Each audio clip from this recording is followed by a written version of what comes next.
السلام عليكم. انت عارف ان انت بتاكل الطماطم غلط؟ عرفت المعلومه دي قبل كده؟ طب لما تعرفش تعالى بقى وانا اقول لك. الطماطم فيها سر خطير جدا، سر ربنا حطه فيها، والله العظيم ناس كتير قوي ما تعرف قيمه السر ده. الطماطم مليانه بماده اسمها اللايكوبين، اللي هو بيديها اللون الاحمر الجميل اللي احنا بنشوفه ده. ماده اللايكوبين دي بتبقى موجوده في الطماطم ما بين القشره واللحم. طب ايه اللي بيحصل؟ او ايه استفيد ازاي من ماده اللايكوبين؟ ماده اللايكوبين طول ما الطماطمايه نيه ما تعرضتش لاي معامله حراريه، ماده اللايكوبين بتبقى في اقل مستوياتها. لكن لو حطينا الطماطم دي على النار وسويناها، اللايكوبين بيتضرب في 8. طب ايه هي اللايكوبين وايه هي فوائد اللايكوبين؟ لو انت ما عملتش اشتراك انزل اعمل اشتراك عشان اقول لك ايه فوائد اللايكوبين. اللايكوبين بيعمل مضاد أكسدة قوي جدا، مضاد أكسدة طبيعي، يعني خلايا سرطانية ما تتكونش، يعني التهابات تتمنع، يعني زهايمر ما يجيش. طب ازاي؟ مادة اللايكوبين ربنا وضع فيها سر خطير جدا، ان هي بتمنع تكوين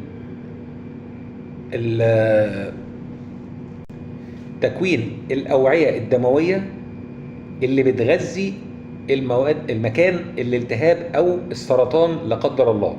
بتمنعه خالص، بتمنع له تكوين، يعني هي بتمنع ان الجسم يكون له حاجه تغذيه. فسبحان الله ربنا وضع فيها السر ده. طب بالنسبه للطماطم ده لاي طماطم؟ لاي طماطم. طب في ناس هتقول لي هو في طماطم تاني غير اللي احنا هنعرفها؟ اللي ربنا فاتح عليه كده وان شاء الله كده وبيعرف يجيب طماطم غاليه، في طماطم اسمها هيرليوم توماتو. الطماطم دي بتبقى صفرة، برتقاني، سودا، بيربل، وفي منها بيكون اصفر فاتح. دي انواع من الطماطم، عشان الناس ان فاكره ان الطماطم حمراء بس، لا، الطماطم كمان في منها انواع تانية. الشيري توماتو او اللي هي الطماطم الكرزيه اللي هي موجوده عندنا في السوق المصري دلوقتي، متوفره عادي الناس تشتريها. اللايكوبين فيها ضعفين او 10 اضعاف تقريبا من الطماطم الكبيره. سبحان الله، يعني الطماطمايه الصغيره دي فيها 10 اضعاف اللايكوبين اللي موجوده في الطماطمايه الكبيره. طب حد يقول لي طب مش احمد، طب احنا دلوقتي هنسوي الطماطم دي هنجيبها ونعملها صلصه الصغيره دي عشان نستفيد؟ لا، ربنا برضو ما سابناش كده. لو حطينا شويه زيت زيتون عليهم شويه زيت توم صغيرين على الطماطم وكلناهم، بيدونا نفس درجه، يعني اللايكوبين اللي بيتحط على النار هو اللي ممكن ناكله مع زيت الزيتون. سبحان الله، يعني زيت الزيتون اللايكوبين بيدوب مع الدهون، فزيت الزيتون الصحي هيدوب اللايكوبين فهتستفاد منه. تخيل بقى لو انت حطيت زيت زيتون مع طماطم على النار، شوف بقى ايه كميه اللايكوبين اللي انت جسمك هيستفاد بيها.